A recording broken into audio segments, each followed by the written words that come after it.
It looks like my And neighbors. we're live now. Welcome everyone to this afternoon's SEM Rush. I'm joined with Brian Downer today, Kimberly Jimenez, and Ryan Robinson. Don't forget to follow us on the hashtag SEM Rush Live. You can jump in on the YouTube chat, Facebook, and we'll try to get through and answer as many questions that you pose to us today as possible. So we're just going to start off a bit of a round table and let everyone introduce themselves, who you are, what you do, etc. So if we start off with Brian, shoot. What's going on, everyone? My name is Brian Downard. I am the founder of BD Ventures. We help online businesses and offline businesses generate leads online, different platforms, LinkedIn, Facebook. And then I also help freelancers and consultants who are side hustling go full-time by attracting the right clients and increasing their monthly recurring revenue. So that is what I'm excited to talk about here today. And I've got a presentation which I've trimmed down. I've done in the past, but I've trimmed it down for you guys today. And we're going to talk all about that. So I'm really excited about it. Awesome. Thank you, Brian. Kimberly, do you want to jump in next? Sure. Hey guys, I'm Kim Jimenez. I am a digital marketing strategist. I'm also the founder of the Business Lounge, which is an online community full course library where we teach online entrepreneurs how to leverage the power of online marketing to sell more of their products, programs, and services. So all that fun stuff. I'm so honored and excited to be here with Brian, with Ryan, with I forgot your name, by the way. Sorry, we just met. So really excited. So thank you, SEM Rush, for inviting us here. And yeah, I'm pumped to just talk about, some of the awesome strategies that Brian's going to be sharing with us today, all about, just getting your consulting or your freelance business off the ground and really generating some decent revenue so that you can go full time into your gig. So thank you for having me. Awesome. And Ryan? Hey guys, I'm Ryan Robinson. I was recently called Hat Man by one of my friends, a man who wears many different hats. So I'm a content marketer by trade. I've worked with companies like LinkedIn, Zendesk, Google for Entrepreneurs, Adobe, QuickBooks, doing content marketing consulting. And I also run my own blog where I have a podcast. I reach about 200,000 monthly readers and listeners, all wanting to learn how to start and grow a side hustle. So that's my thing. That's what I've been doing for years and years myself. I'm really excited to share everything that I've learned and dig into some of the strategies and tactics that everyone has here to share today. Awesome. And just before we jump into the actual presentation, I don't know, Brian, if you just want to give a little bit about how this kind of the concept of the webinar, how you got in touch with SEM Rush, and kind of just how this little baby today got created. Yeah, sure. So almost a year ago, probably even two at this point, I connected with SEM Rush to do a webinar on Facebook ads. So I'd reach back out to them. Anton, who's not here on camera right now, he's kind of the background host, but he and I connected, told me about this new format you guys are doing with panels. I thought it was really exciting. Got Kim and Ryan involved. And yeah, so we came obviously to the agreement we'd want to do this presentation, and this presentation is actually something I'd created in the past. I think it was worked into the title here when we were promoting this, but it's essentially how you earn $2,000 to $5,000 a month on the side as a consultant, and how you can attract your next client in the first 30 days. Now, I picked 2 to 5K, not because that is anything that I think someone has to reach to validate themselves as an entrepreneur or be worthwhile of anything, but it's just a number that I hit in my business that really changed everything for me. I was able to replace my job, I was able to get my first apartment, move out of my parents' house, and really gave me the confidence to go out and scale that above that and get more clients. So I'm really excited to kind of share what I've learned. I think a big part of that is focusing on the right things in your business, not just doing whatever you see online, tweaking your website and doing things that don't move you closer to your goals. So I think I'm going to talk a lot about that here as well. Awesome. Sounds exciting. I know a lot of people are trying to find other ways to sort of earn money and maybe get out of the day-to-day hustle and grind of what a lot of us would call a normal job. That's why I started my own agency. My business partner is we were sort of frustrated with a number of things of kind of working for other people, and yeah, decided to start our own agency. 2 years in, we're really enjoying it and love the freedom and sort of success that we're seeing. So Just a quick intro for me. I'm Tristam Jarman. I'm your host today, and I run a digital marketing agency called Purple Smudge based here in Brighton. We do digital marketing across SEO, PPC, email marketing, everything that you know of. And we just try to help people and companies grow their brands and ultimately make them more money. Cool. So let's just have a quick dip in, see how many people we've got. So we're looking just past good. 100, it looks like. Yeah, we're looking good. So if you're happy, Brian, we can start your presentation now. Yep, absolutely. And like I said before, if you guys need to stop me, if there's technical difficulties, anything, just yell at me and we will get that going, or I'll take care of that for you guys. But just go ahead and let me know if you can see my screen okay. Awesome. So I can see your screen. If you just make it larger so we just see the actual presentation. So just see a bit of your screen. I believe this is full screen. Let me try and make it a little bit more full screen. How's that?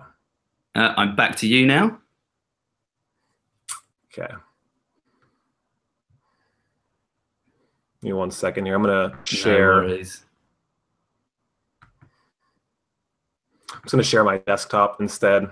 That's going to make it easier. How about that?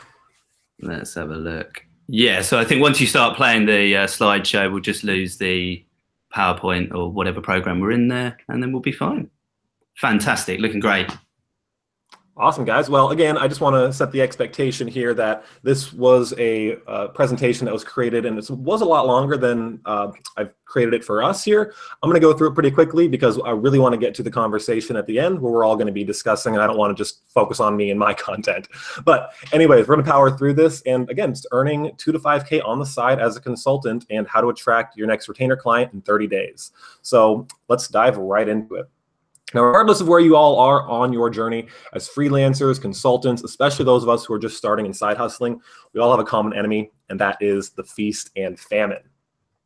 So you guys, I'm going to go back to this. I mean, you know, the feast and famine. Some months it's great, some months it's bad. Some months you're killing it, you feel like you're on top of the world. Others, you feel like you want to give up and go back to your 9 to 5. So my big goal is to help us as freelancers battle that off.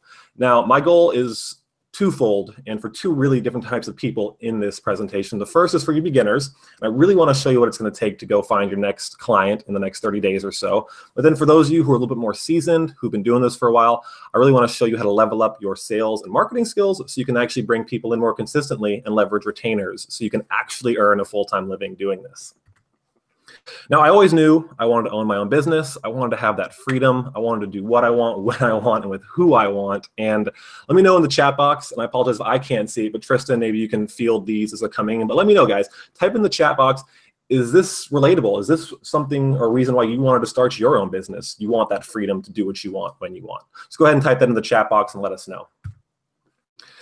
Now, like you, and most entrepreneurs out there, I went from one thing to another. I got taken advantage of by clients in the past. I've had bad partners. I've had to learn more difficult lessons than I can honestly count. And again, let me know in the chat box. Just type in yes. Does that sound familiar to you? Have you gone through these growing pains of figuring out what it takes to be an entrepreneur? So we're going to go into 3 things today. And again, we're going to go through them pretty quickly, but we're going to have time for questions. We're going to go through these in depth in the panel discussion at the end so you can get clear on exactly what you need to do to take action. But here's what we're going to be talking about. The first thing is how you attract clients by consistently focusing on taking the right actions in your business, because there's so many things you can be doing when you own your own business. A lot of them aren't the right things. We're going to talk about what those are. I'm going to talk about how you can double your close rate by using questions and not pitching. So many of us are terrified of pitching that if we just reset our mind and how we're approaching sales and how we're approaching people to sell our products and services, you're going to have a lot easier time and get more clients. And then last, I'm going to talk about how to leverage retainers by solving ongoing problems and earn a full-time living by doing that. And again, this is how I was able to leave school, my part-time jobs, and really pursue this full-time. Cool. So let's get into the first one, secret number 1. Now, let's talk about a client that I used to have, and I'm going to be teaching you through a series of stories. So I just know that stories, you know, they're so much more relatable than just spewing a bunch of content at you. But I had this client, Patiolo. I already had a number of solid clients, but this opportunity was bigger than all of those put together. I mean, huge. It was like the elephant in the room of opportunities for me, and I was so excited to get rolling. The relationship started out great, but, you know, it was a little bit awkward in some stages. We had to spend months tweaking their website and making all these adjustments before they were finally ready to go live. But again, they were a big client. They were paying us good money. So I wanted to just do whatever was going to make them happy. Less than 3 months after the website went live, and we were just starting to get that traction, they decided to close down. They wrote off all their losses and they totally gave up. I didn't know at the time, but I guess they had already been hundreds of thousands of dollars in debt, had ex-partners suing them, and their business internally, from a place where I couldn't see it, was a mess. And this was painful. I spent almost a year working on this project and betting it all on this. I got complacent and I wasn't chasing new business, and my pipeline dried up. Now, again, in the chat box, tell me, is that familiar? Have you been in a situation where you went and got a new client, you were so excited that you went above and beyond, you killed it for them, but you stopped focusing on your own business. You stopped figuring out how to, or chasing new clients, bringing them in the door, and then your pipeline dries up. That's really a dangerous position to be in. So I want you to never, ever rely on one client and never get comfortable with the amount of business you have. It's so easy to make a few grand a month, to get to 5,000, 10,000 a month, put your feet up and relax, but you really need to not get complacent. And that's not your fault, because again, you probably haven't been shown a better way to do this. And like most people, I was hoping and praying that people would come to me. I was hoping that the right person would see me and talk to me at the right time and then give me money, but it wasn't working. So what I realized was I needed to focus on revenue generating activities, something that would consistently attract new clients. So let's talk about that for a second. What are revenue generating activities? I really had to learn myself, because I would do things like, again, no offense to Semrush, I think SEO is an incredibly important thing, but as a business owner, as a small agency owner, I was trying to do SEO for my business before I even had one client. I was trying to tweak my website. I was trying to do all these things that wasn't moving me closer to having conversations with the people that I actually wanted to speak with.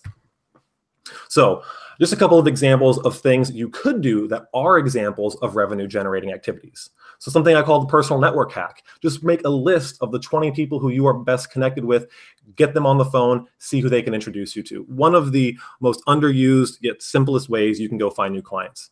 Creating content and strategic partnerships with people. So finding people like the people in this panel, having conversations, partnering with us, finding ways to get referred new business. Asking for referrals from past clients, following up with old clients and leads, doing outreach every single day where you're in some way putting yourself in front of your audience. So again, things that actually move you closer to your end goal of having conversations and getting new clients. But again, things that aren't going to help you do that, making tweaks to your website, building a social media following, building an email list, playing around with complicated tools and apps, things that are important, but you can't put the horse before the cart in a situation. If you need money and if you want to earn money this month, you need to put these things on the back burner until you brought in those clients, or then you can start to invest more time and money into things that might take a little bit longer. So what I've done, and I prepared a cool bonus for everyone here on the call today. I'll talk to Anton at the end to figure out what the best way, excuse me, to send that to all of you is. But I created what's called an accountability scoreboard. And I blurred out here on the left. Typically, this is something I sell, but I'm just going to give it to you guys for being here today. And it's literally different things you can be doing in your business, revenue generating activities you can focus on and keep yourself accountable. So at the end of every week, you can look back and say, okay, based on the score that I have here, was I moving closer to my goals, or do I need to improve? So I'm going to get you guys this as a bonus, and this is going to be really helpful to keep you focused on the right things in your business. All right, so again, we're moving fast here, but number 2, how to double your close rate by using questions and not pitching. Remember this, if you take anything away from this presentation, it should be this. When you're selling people, it's not about what you want to sell them at all. It might be hard to believe, but when you have something you want to sell, social media services, SEO, lead gen, whatever, it's really not about that. Back when I was selling iPhone apps, we had a plan of making it big. We assumed everyone and their mother was going to need an iPhone app. When I would talk to people, I would enter this weird robo pitch mode, and literally I would pitch anyone and everyone who was willing to listen, and I would end up boring them to death in the process.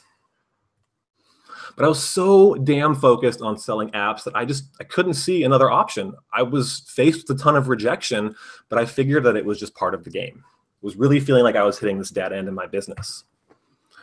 But simply put, and again, this is going back to why it doesn't matter what you want to sell, we were selling people apps that didn't really need them. I mean, and can you relate? Again, in the chat box, type yes if you've ever tried to pitch someone something that you weren't really sure that they needed. And then by the end of the conversation, it was just really awkward because, you know what, they didn't need that at all. And they just ended up telling you, no, no, no, I'm not interested. Go away. Please stop bugging me. Can you relate to that? Have you ever tried to sell someone that?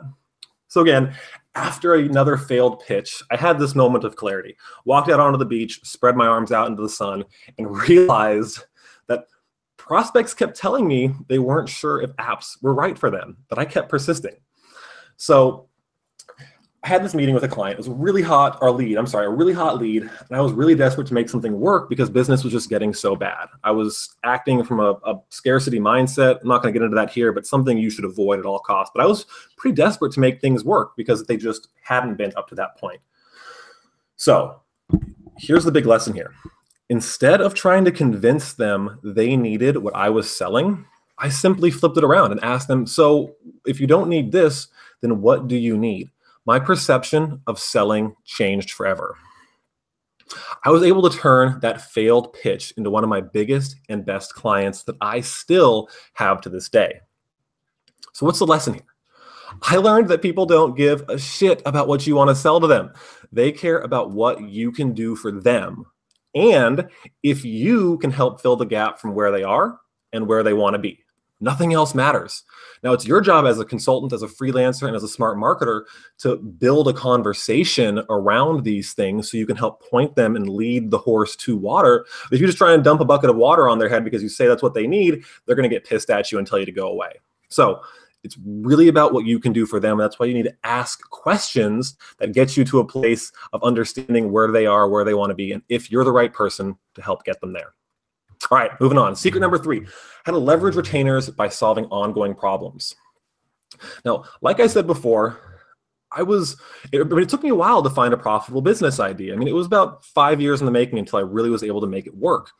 And I really didn't know what direction to head in, and I really was forced to figure it out by myself. You're all very, very smart today for just being here because, again, you realizing you don't want to figure it out by yourself. You want to learn from people who have been there and learn from our mistakes and wins so you can get there even faster. But my problem was in my business, I would keep choosing things that not only required an upfront investment, but also required me to sell over and over again. Back in high school, when I had a t-shirt company, and back in college when we were making iPhone apps, I had to earn each and every single sale. It was really frustrating. And again, there was upfront investments here. For t-shirts, we had to buy product. For apps, we had to pay for development. So I was already out of pocket before we even got our first dollar in the door. The feast and famine was killing me. And if you're a freelancer, this idea of going project to project, earning each and every sale with zero consistency, that's really no way to build a long-term sustainable business. And I came to the realization that I could do in my own business, or for clients, the things that in my business I was teaching myself how to do. I could help clients solve ongoing problems and earn a full-time living, create that consistent income if I could, on an ongoing basis, help people solve their problems. It was so obvious, but guys, retainers, and it's crazy, but I didn't understand this concept until years later when I came across HubSpot, and they schooled me to retainers, essentially getting paid a set fee every single month for the services and value you deliver to a client. But again, I was so consumed by trying to sell iPhone apps, I had my blinders on. I didn't see any other option. Not only was I selling people something they didn't really want or need, I was selling something that forced me into the feast and famine without even realizing it. And for more than a year, I was struggling and could not figure out why I couldn't earn consistent money. And now this is a classic mistake I see a lot of freelancers making nowadays. They're trying to sell something to people that they don't even want, and it's forcing you into a feast and famine because you're selling it on a per project basis or per hour, which is even more dangerous. So again, just some quick examples. There's probably millions of examples of these, but things that aren't ongoing: t-shirts, apps, design, website development. But things you could get paid an ongoing retainer for: lead generation, social media management, search engine optimization, much like obviously Semrush has great tools that let you do that. Data and analytics, website maintenance. So again, there's lots of different examples that fall into these categories, but I just want to start getting you to think critically about, okay, am I selling something that's going to force me into a feast and famine, or something that provides ongoing value that I can sell on retainer? So what happened when I started focusing on all this ongoing work and retainers? I was able to quit my terrible part-time jobs where I was delivering pizza. I was able to leave school where I wasn't learning anything, and I was able to get my first apartment. And I love this picture. Every time I see it, it just makes me smile because it was such a moment of freedom for me when I was 21 years old, couldn't figure out school, had crappy part-time jobs, and I was handed the keys to my first apartment. Like this moment for me, and I know this might be a small goal. Some of you might have bigger goals. You might want to buy a house. You might want to buy a car or a boat, whatever that goal is, or travel the world with your family. It doesn't matter. The point is that retainers can help create that consistent income that gets you to your goals. So again, selling clients on retainer, fastest way to create a profitable business that earns you consistent money so you can reinvest and test other things. So again, even if you don't want to run an agency the rest of your life, that's not my style, but this will give you the flexibility you need to pursue other ideas and requires zero upfront investment, only your time.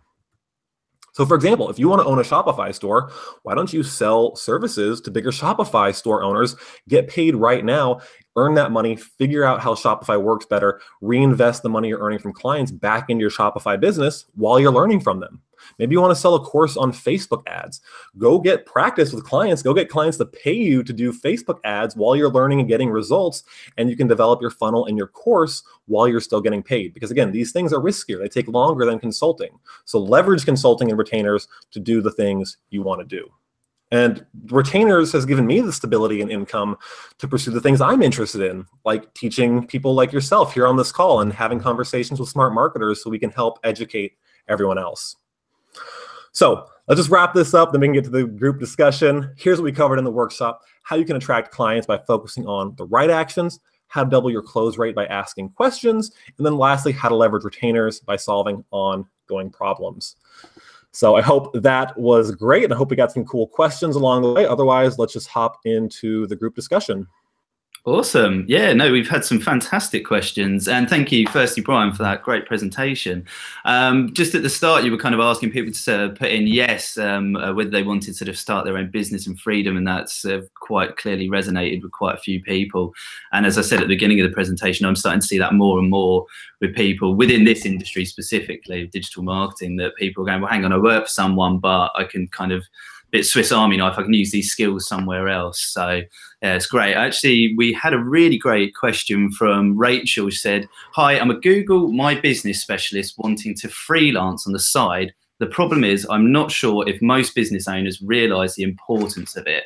And then she popped in another one saying, how do I sell my services when they might not know why they need it? And just before I let everyone answer, I find that quite a bit with a lot of clients from my own business and talking to people and working for other agencies, that sometimes as we're hitting the sort of the D-Day for an HTTPS migration for a lot of people's sites haven't migrated. You start that conversation and a lot of people just sort of have a blank face because it's that kind of thing's too technical.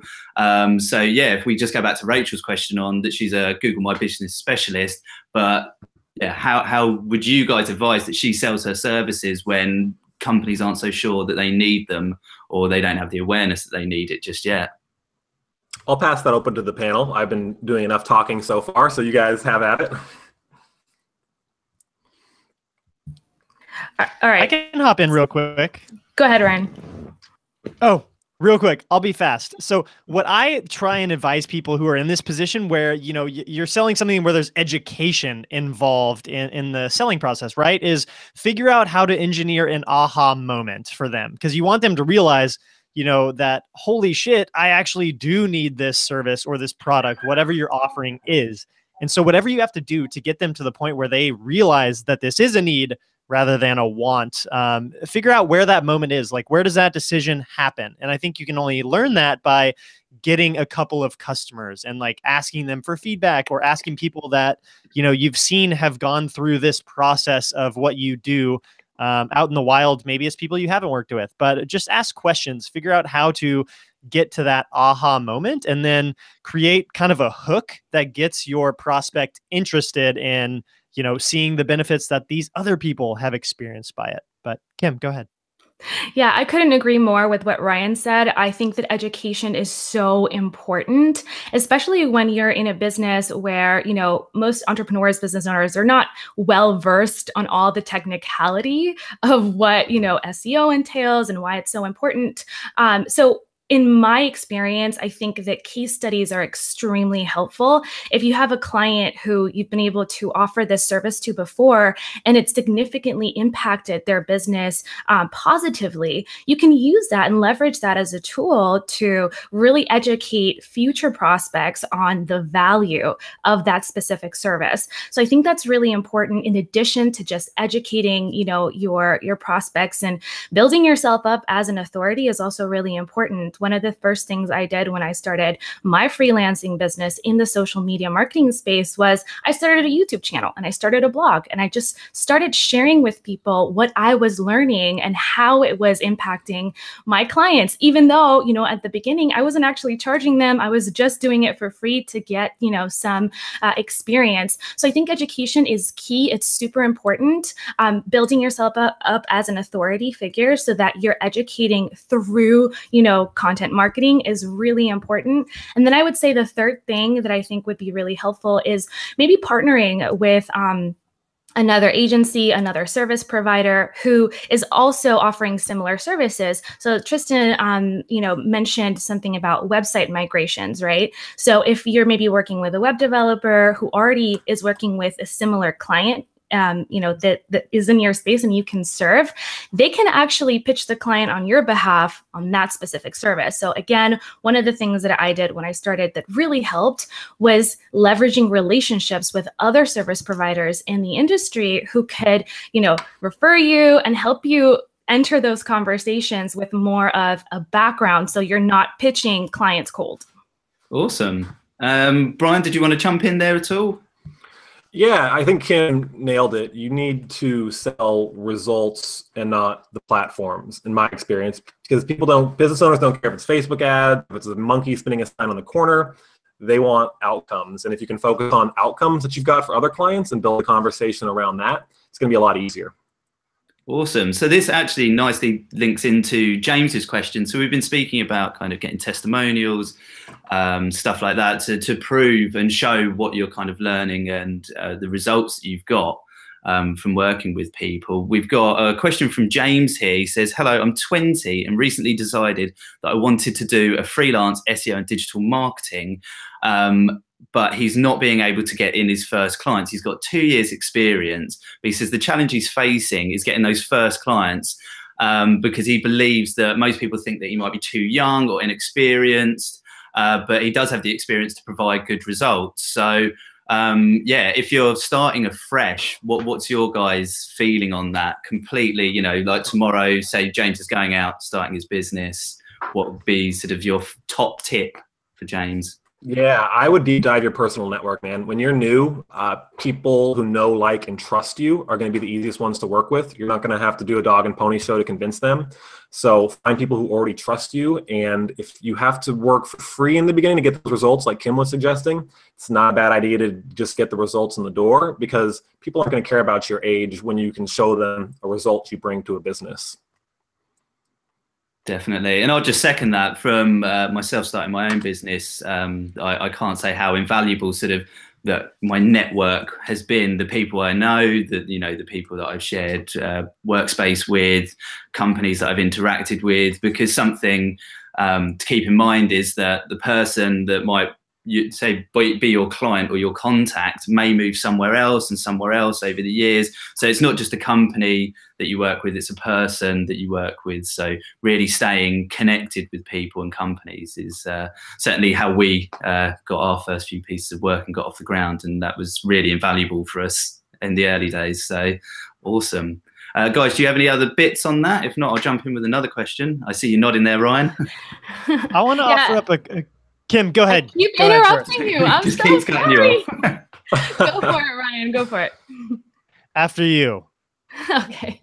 So I just wanted to share this little piece of, maybe it's advice, maybe it's just a little story, but my younger brother, Brian, actually just moved with us. We were discussing here before we started in the panel, a lot of us have recently moved and relocated. And, as a freelancer, as a consultant, sometimes that comes as a major concern. If you're working with clients locally, it can be kind of stressful. So my younger brother, Brian, moved with us here to Austin, and he's starting his business literally from scratch. He's a web developer. He's a programmer, designer. He's incredible at what he does, but pitching new clients in a new country, we're from Puerto Rico, not really knowing anyone in this space was a huge challenge. And so the first couple of weeks where he was, really hustling and connecting with people on LinkedIn, making sure to leverage Facebook groups, going on Instagram and building relationships, he wasn't getting a lot of traction.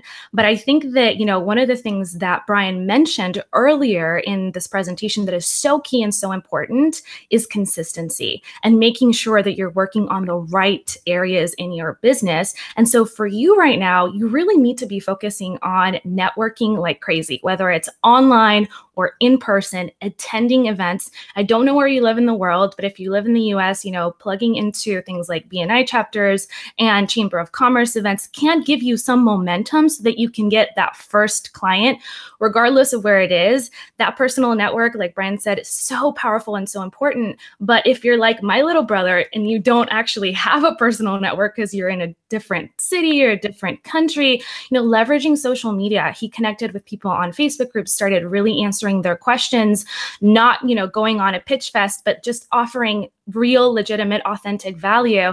And in a matter of 6 weeks, he's now generated almost $8,000 just by connecting with people virtually and then meeting them in person here in the local Austin area. Some of his clients now are in California and in Canada. So it's important to know that it's going to take a lot of hustle, but if you stay consistent and you do the work, you get yourself out there and you build relationships with people, it'll happen. Awesome.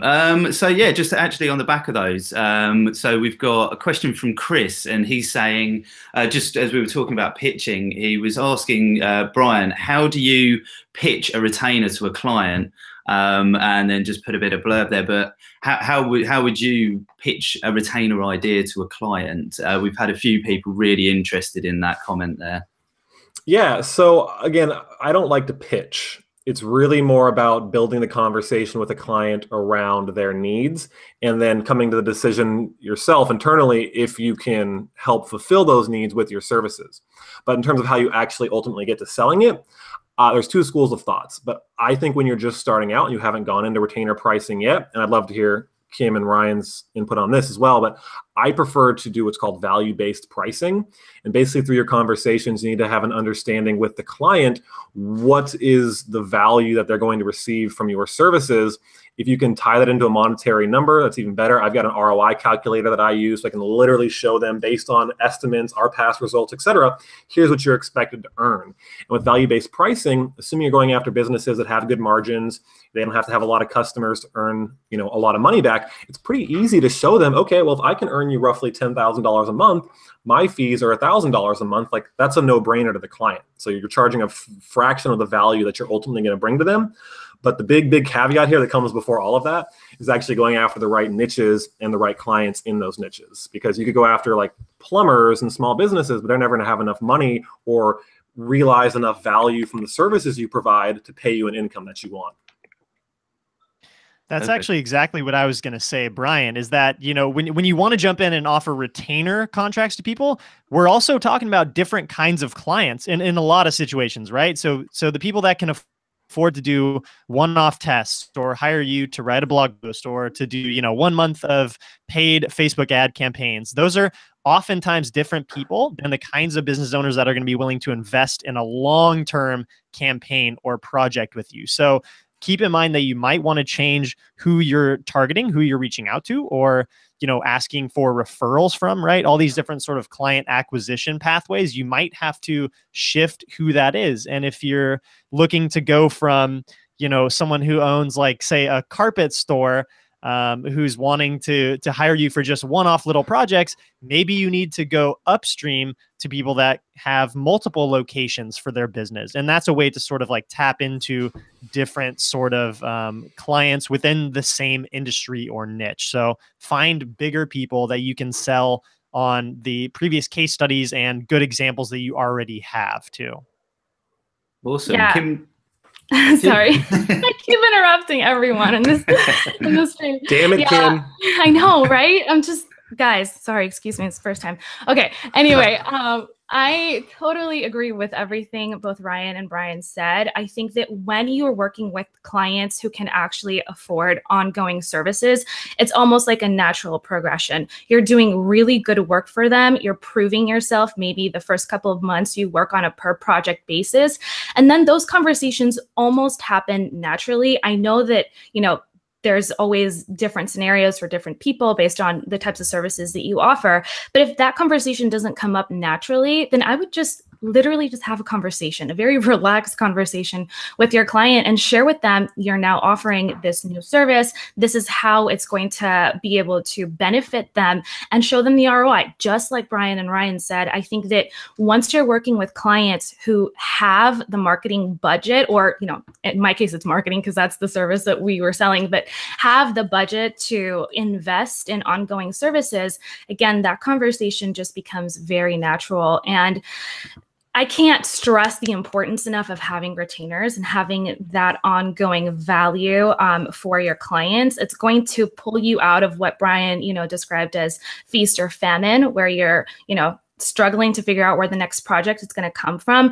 But it also allows you to show up in bigger ways. And at least in my experience, it almost allowed me to be a part of my clients' businesses, where I understood more than just, the specific service I was offering them. I was able to have, real relationships with them that evolved into, almost friendships. And I could see, exactly where they needed help in other areas. And I was able to refer them to, other colleagues in the industry. And so it became a really great kind of relationship, where I'm not just offering this value, this retainer, because I want to be able to stabilize my finances, but it was an ongoing relationship where it was really benefiting the client as well. And I think that that's the goal you should always set for yourself as a freelancer and as a consultant, is have those, recurring clients, those retainers, so you're building long-term relationships with your clients, and you're going to be able to, retain them for so much longer when you're invested in their company.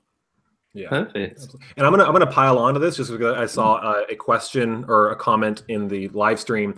I was saying, what if clients come to you and say, "Well, I don't want to pay you a retainer. I want to pay you hourly." And a good counter argument to that can be, do you value how long something takes, or what the outcome is that you'll get from it? Because if they want to pay you hourly, that means they value you taking longer to complete something, and you're technically being punished for being good at your job.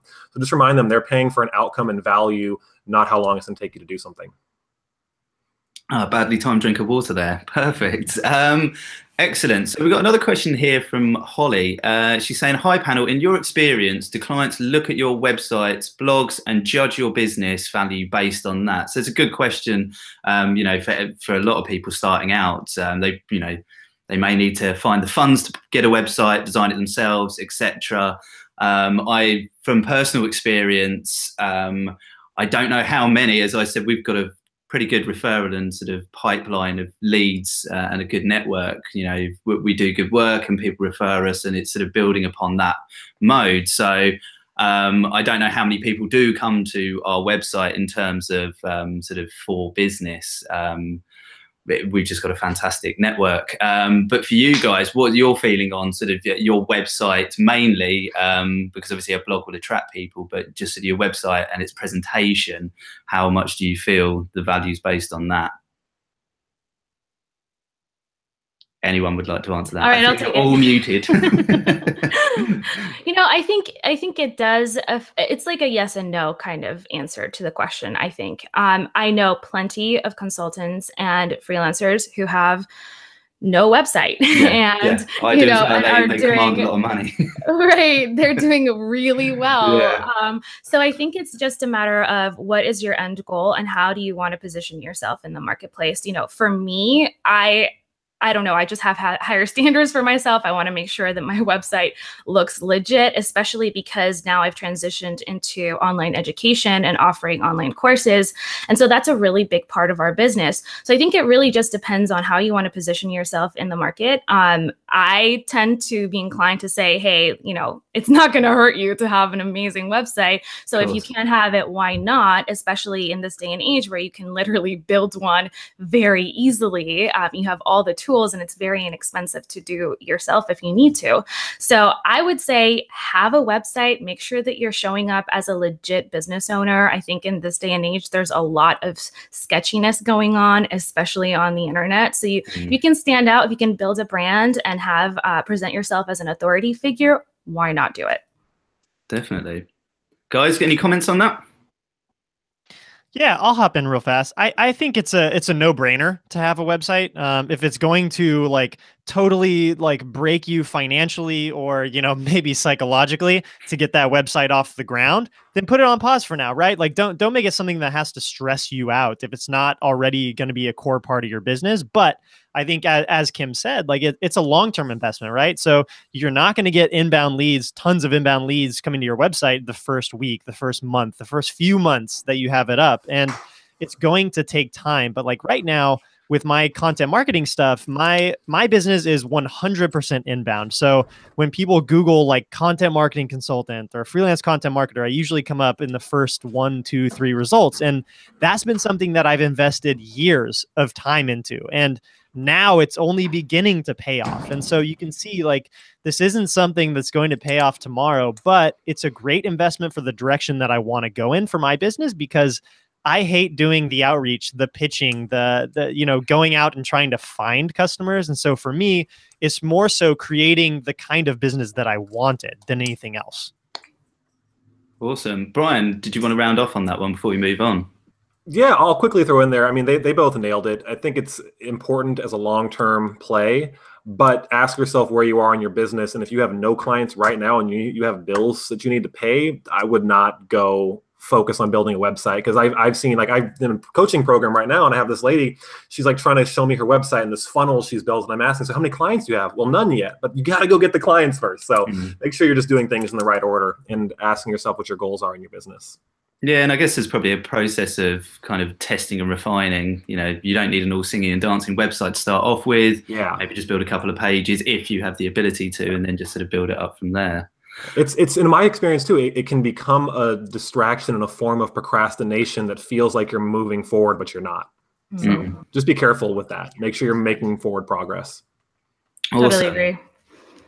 So I've got a question just for you guys that I think is quite interesting and certainly resonated with me over my kind of development of as a human being and running a business as well. What are your thoughts on failure? Is it a good or a bad thing? A lot of people see failure as a negative, but I feel that failure can be used to kind of help you succeed. So I'd be really interested just to hear what your thoughts are on failure, and certainly failure within the world of business and what we're doing here. Anyone Ladies first. All right. I see now I'm scared to talk because I'm feeling like I'm going to interrupt you guys. I think that failure is an incredible blessing. Honestly, at least in my business, the times that I have been, you know, down in the dumps, really struggling to move forward in my business have been the times that have revealed the most incredible lessons in my life and have helped me realize, you know, so many incredible things about both myself, you know, as an entrepreneur, but also, you know, they've taught me the most valuable lessons. I think failure is necessary. I think failure is incredibly important. And if you're not failing, you know, I think that as entrepreneurs and, you know, now that we're a little bit more advanced, all of us here in our careers, we look back and we see that those times when we failed are usually the times when we learn the most, when we, you know, we're able to reach greater heights. And I think that failure is almost something that you have to experience as an entrepreneur. And it's almost a measure of, you know, how much are you pushing forward? If you're not failing consistently, you're probably not, you know, stepping outside of your comfort zone enough. You're not dreaming big enough. You're not trying new things. And so I think that failure and success go hand in hand, and you can't have one without the other. In fact, you should want to, not win at everything, because it's not realistic, and it's a great measure of where you're at and the fact that you're pushing forward and trying new things. We fail all the time in the business. We try new campaigns, new projects. They fail all the time. We don't always publicize every single one of them, but I'm very transparent about our failures, and I feel like those are the moments that really push us to become better, wiser, and way more successful entrepreneurs in the long run. So don't be afraid of failure. It's absolutely necessary, and I think it can teach you things that success never could. Awesome. Any input from Brian or Ryan? That's good advice, Kim, for sure. And yeah, I feel like failure's got such a negative connotation, but it's really more of just like, another word for learning, in my opinion, because it's always been part of the game. I love sports and grew up on sports, played sports my whole life. So I look at business kind of like a sport, and you need to just get better every single day. And you see it in sports all the time. The best of the best, they're not always going to win. They're going to lose games. They're going to have setbacks. They're going to need to power through things. And yeah, I might be weird. I don't look at failure as maybe with a typical sense of the word, like I failed, I'm such a loser, I can't do anything. No, it's just a lesson I learned, and I have to get better. And the next day, go take what I learned and be better the next day. I'm just going to jump in there just quickly. Just something I saw online a while ago. There was an infographic of all the businesses that Richard Branson's run successfully and not successfully. As we know, I believe he's a multi-billionaire, so I think he's doing okay. But, I think Virgin Vodka, Virgin Coke, none of these things still exist. But, he's taking the path to success, learning from failures. Was that a business good, bad? Was it not the right time? But he's just moving forward. And I imagine all entrepreneurs and business owners sort of do that. But I just thought this was a great question because, yeah, failure, that word scares the crap out of people. So I think it's good for us just to discuss it and make anyone watching this at the moment feel comfortable. Like it will happen, but it's okay. So sorry to cut you off there, Ryan. No, I think you hit the nail on the head. Everyone is kind of echoing the same sentiments, right? But I would say that I don't glorify failure for the sake of failure. But I think that if you're not going out and failing sometimes, then you're not experimenting. And if you're not experimenting, testing new things, like getting outside of your comfort zone, you're never going to grow your business. You're never going to grow as a person either. So failure is kind of, consistent failure, call them micro failures, right? Like you don't want to go down to 0 or in the negatives in terms of finances, right? Like you don't want to lose your house. You don't want to have devastating failure, but we have this sort of instinct that's kind of us as the animal, like our ancestral instinct is that we're hardwired not to want to fail at anything. We fear failure because failure used to be death in the sense of, the caveman running away from like a saber-toothed tiger, right? Like that's the example that I try and think of. And in that context, I have nothing to be afraid of really in a business sense, right? So I think that if you're not failing at least a little bit every now and then you should really challenge yourself more to just experiment and try new things. Awesome. I totally agree. Did you have anything else to add there, Kimberly? Oh, no, I totally agree with I think that's a great point, Ryan, as well. Like we don't want you to fail for sure, especially not on purpose. We're not saying go out there and fail on purpose, but it's okay to fail, and it's okay to just harness it as, a learning experience and a growth experience too. Awesome. So we've got a question here. How do you balance working with client-related tasks versus doing marketing for your own business? And I imagine all of you guys have sort of stumbled across this. I know I have. It's an interesting challenge. So I'll put it to you guys first. Anyone want to answer? You're all muted still. I'm muted. I'm sorry. I realized that. But I'll let you go, Kim. I lost my train of thought anyways. Go for it. No, I was just trying to tell you that you were muted. Go for it. Oh, okay. Run the question by me one more time, Tristam. So it was, how do you balance working on client-related tasks versus running and marketing your own business? Right. Okay. So it took me years to figure this one out. And at first, I would spend all my time working on my clients' businesses, like I talked about in the presentation. But I quickly realized you need to develop systems around that and outsource and automate as much as you can. I am starting to offer a new service.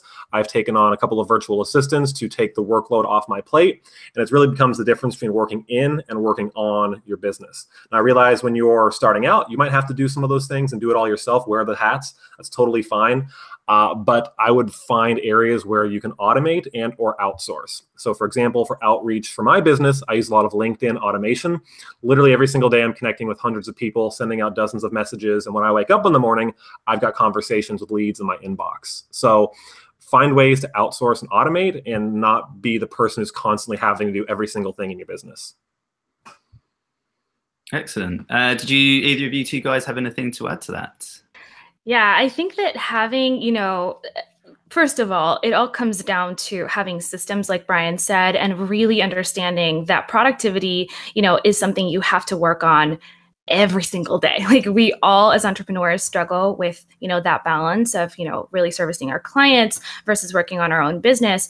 But here's the thing, and I guess the shift that I had to make, at first, just like Brian, I was just fully into my client's business. I neglected my own business, and it caused a lot of issues down the line with, the feast and famine issue. So highly recommend, kind of making a mindset shift and understanding that it's your responsibility to stay in business so that you can offer those services to your clients. And so I don't know if it's because I'm a girl and I just, we have a lot of emotions, but to me, I felt super guilty, working on my business sometimes because I felt like, I have this deadline and I need to send this to the client and I need to be on 24/7.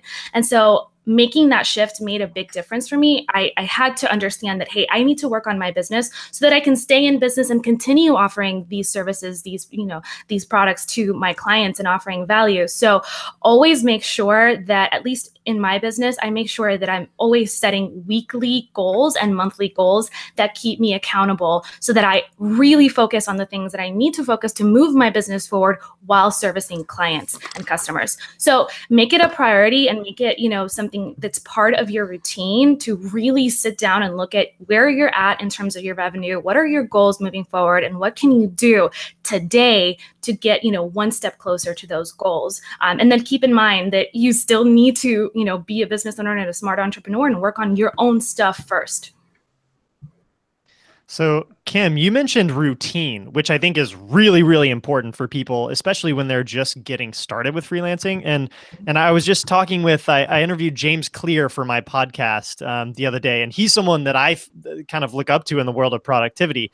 And one thing that he was talking about was this idea of scheduling blocks of time on your calendar. So like, from 9 a.m. to noon, you're doing client work. From 1 p.m. to 2 p.m., you're working on, a Facebook ad campaign for your own business, or you're doing outreach, like you're doing something for yourself. And I think that the power of creating small little habits that reinforce the kind of behavior that you want to achieve with your business is completely crucial. Make sure that you're sitting down at your desk when you're doing client work. Go sit at a coffee shop for the 1 or 2 hours that you're working on your own business. Have like kind of a separate mind space, and really like reinforce the behaviors that you want to create. And I think the more that you can plan out in advance, like, this client project is going to take X number of hours this week. Here are those actual physical hours on my calendar where I'm going to do that work. And then, respect those commitments too, because it becomes a slippery slope when you begin to blur the lines. So create the blocks of time in your schedule to actually get the things done that you need to get done. Yeah, I couldn't agree more with that, Ryan. Super quickly, Tristan, I'm totally going to hijack the question and ask real quick because I'm genuinely curious. I love this topic about productivity. So Ryan and Brian, what are some of the tools that you guys use to stay on task? Do you guys have workflows? Do you use maybe, a physical planner to keep track of your to-dos and your client projects, or do you use online tools as well? I would love to know. Yeah, so I use a Google document, and it's probably not as efficient as it should be. But basically, I got Monday through Friday and all the different columns, and then tasks. And then most important part about this is the estimated time each task is going to take me. So every day I can see roughly how much I have to invest into what I have going on. And also that gives me a sense of, okay, how much free time do I have to fill with other things that I need to focus on for myself or maybe my clients as well. But yeah, adding up how much things are going to take and doing that every single Sunday, literally every Sunday, start over from fresh from the document, plan my whole week out, see how long it's going to take me and where I have opportunities to add things on or maybe take some things off my plate. I love it. Wow. What about you, Ryan? Mine sounds almost exactly the same. I use Google Calendar, but you can actually schedule down to like 15-minute increments, how much time something's going to take. And so similar to Brian, every Sunday evening from 7 p.m. to 7:30 p.m., I plan out my week. And so I go in and I add the little blocks of times where I'm doing certain things. And, I'll add space holders too when I want to like create free time or gym time. Like that's something that I think is really important, is that create your personal time and schedule that in first and try and work your client projects in around that, because at the end of the day, like, your personal life is always going to be more important than work. I love that. So guys, these are like free tools. There's no excuse. You can use Google Calendar, you can use Google Docs, and then planning your week in advance, I think, is such an important aspect. I love that you mentioned that, Brian, because it sets you up for success from the get-go. Every weekend, do it on Sundays. It's something I've done for years, and it's really helped us too. And just to add in on Ryan's point there about actually scheduling in free time, I couldn't agree with that more. I tried to take time either at the beginning, middle, or end of the day to go to the gym or, just keep exercise in your life. Just making sure it's that. I see a lot of people talking online about if you're not working 24 hours a day, you're not working hard enough. Those types of conversations. My concern is that some people are built for that. Cool, but not everyone is, and it's all about sort of health, wealth, and happiness, or in some of that order, but wealth sort of comes down to the bottom. But yeah, you've got to keep yourself healthy, you've got to keep your mind right. Otherwise, if you're not getting enough sleep, stuff like that, and not scheduling enough free time for yourself, then your business and your overall life probably will suffer from that. So it's all good and well doing this, but just think of yourself and your mental and physical health as well. Something small too that I'll stack on this. If you're doing something new for the first time, estimate that it's going to take you at least double or triple the amount of time you think it's going to do. Like I can't tell you how many new projects I've gone into. I'm like, oh, it's going to take me 2 hours. Then the whole day is gone. I'm like, shit, I didn't do anything else today. So make sure you schedule margin, especially for new projects. Couldn't agree with that point more, Brian. Yeah. So true. That's good. And Tristam, I love on like that topic you talked about with like being balanced and scheduling, time for your personal life. I recently talked about a couple of months back on my YouTube channel about burnout and how it's very real for entrepreneurs. So if you can avoid it, stay balanced, make sure you're taking time for yourself, work out, eat right, have a healthy kind of routine, not just for your business, but in your personal life, it's going to literally, you're going to ROI on that investment big time. Yeah, definitely. I think, I can say personally from, being in this industry, and it's a constant learning curve, every day something new's happening within this industry. Google's changed something, tactics have changed, whatever it is. I probably personally punish myself a little bit too much, where it's like, if I'm not in the evening learning to then implement that in the day, I'm not doing enough. I'm not working hard enough. And it was actually my business partner that was like, you need to kind of take a step back. Otherwise, you'll drive yourself kind of insane. So I've taken a different approach to how I work now, which is good. We are getting close to the round off mark. So we've got a few more questions if we can squeeze them in. There's actually one from a person who's saying, I'm 48, currently working in IT support. Can I get into SEO and PPC, or do I have to be 23? I can jump into that, start it off. Doesn't matter what age you are, where you're from, anything. If you want to learn it, the internet is the most fantastic place at the moment for knowledge. A lot of, I'm 35 now, so sort of we go back 10, 15 years. A lot of the stuff that I learned, even from, that long ago, learning how to use Photoshop, say, I just spent hours reading tutorials, watching videos, stuff like that, building up my skills. And then, yeah, all these years later, I mean, all you got to do is hit Google and go, how do I learn PPC? And then you kind of start your journey. But I'd just be interested to see what your thoughts are, guys. Yeah, basically starting afresh at any age, really. I don't think it matters at all. Again, with the internet, you can learn anything. You can connect with anyone. You can go over decision makers. And I think you actually have an advantage being a bit older than maybe some of the people in the game, because you have, you know, a pedigree, you've got experience, you're more trustworthy. Again, one of the questions earlier was, I'm 20, who's going to hire me? So I think in a way it's an advantage. But yeah, I wouldn't let that be, you know, something that holds you back at all. You can do anything you want at any age.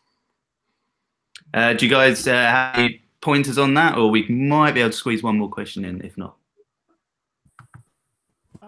One thing that I was going to say real quick is that I would, you know, tying this back into the theme of our conversation here, is that I think you should find opportunities to get paid to learn too. Go out and take, you know, even if it's like small budget projects, to just learn your way into SEO, PPC. If you don't have the budget or the time to kind of experiment with it yourself, there's tons of ways to just build that experience, whether it's building little side projects, running ads on Facebook, driving to a landing page about something, you know, just to see how the process works. Like spend $5, $10, get your learning in as fast as you can, because there's no one stopping you from going out and landing gigs, despite your age, your experience. It's all just based on how much results you can drive for someone, and give them proof of that. Awesome. Yeah, I definitely agree. It's never too late or too early. It's not about age. It's about showing results and having the skill and the know-how. So just to sum it up. Awesome. Well, we've hit the hour mark. I think we could probably chat for another 2 hours on this subject. And apologies to anyone that didn't get their question answered today. I'm sure if you hit these guys up on Twitter, they'll hopefully be able to, with their busy schedules, answer your questions or get back to you on that. Is there any final thoughts from anyone that you want to jump in on? If not, I'll round this off. I think I'm good. This has been awesome. Really, really great questions. And I just wanted to say thank you to everyone who's attending live for spending some of your time with us today. I know you got a lot of things you could do, and I appreciate you spending it with us. Awesome. Okay, so that's us. Thank you, Semrush, for letting me host this. And thank you, Brian, Kimberly, and Ryan for joining us today. It's been fantastic. And yeah, signing off. Thank you. Have a good morning.